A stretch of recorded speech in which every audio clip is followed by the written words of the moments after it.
Ekpanoriafo Iyere aje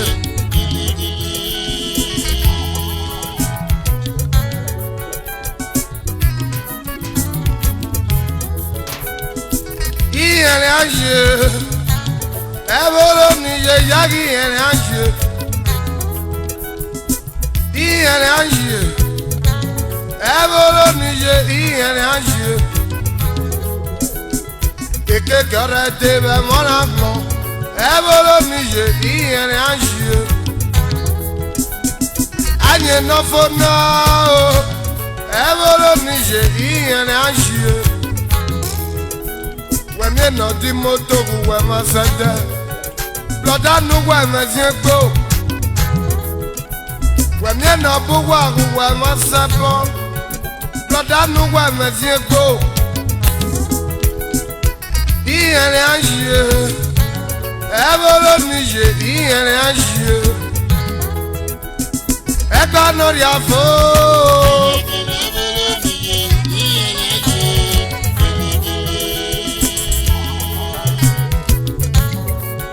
Mena we mele gaye na rekwa na kyotu Neri yobo melege ni mereri lunchi Mena we gi yobo ni bareki mosono bo aga savasi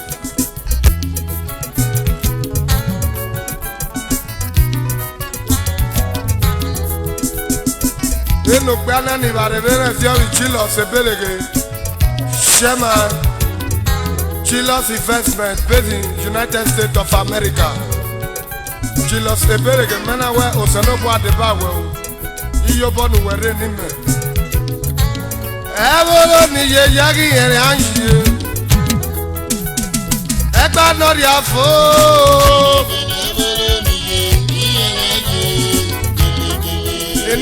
Yaye, Mr. John Ukmo, Managing Director, Oye Company, Worry. Iyere aje Ukmo wenera, Ebolo nije iyere aje. Odo uji social club of Agadaga, Abayon.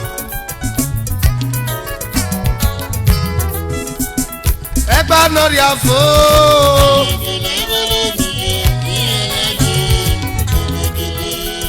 Mr. Engineer Abraham, not even Rome. Ona weni melega ye na rekwa megi. Mr. Bello, eni osaya ye Philomena.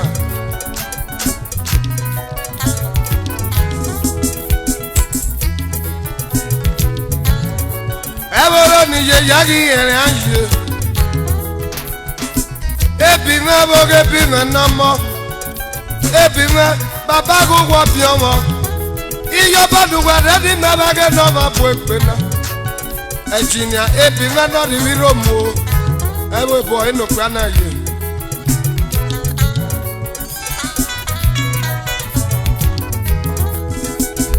Ekpanoriafo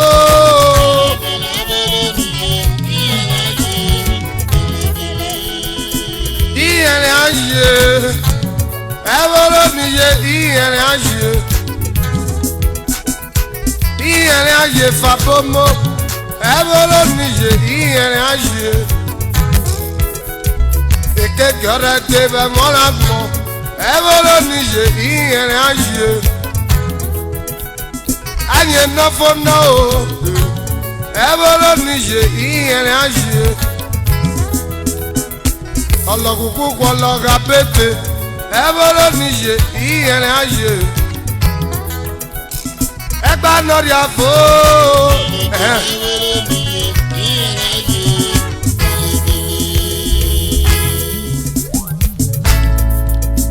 Ologugu kwa Osaya loga pete Iyere ngmo Nagwe o Iyere nagwe o Nagwe foko Ologugu kwa Osaya loga pete Iyere ngmo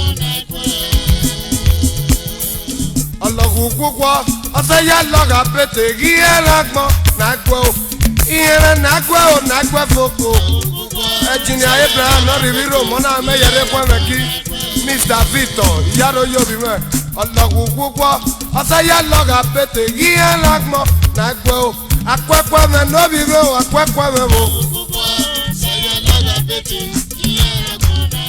Demudiame no bien mi me demudiame gibo. Agogia saga madu ayane mo akobi. Iyana mo nagwa gogo. Iyana nagwa gogo. Agogia saga madu ayane mo akobi. Iyana nagwa gogo. Agogia saga madu ayane mo akobi.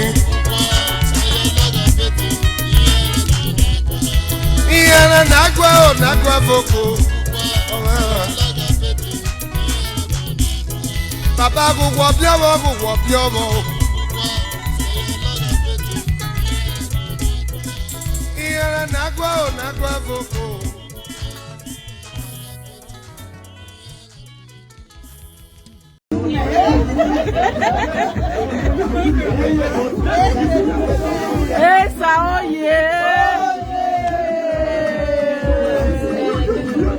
Baba.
Thank you, Pretty Jane.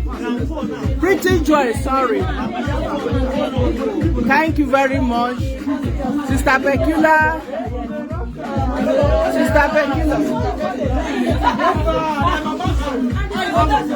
Sister Pretty, say congrats. Sister Pecula.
At this juncture, we want to commence tonight's program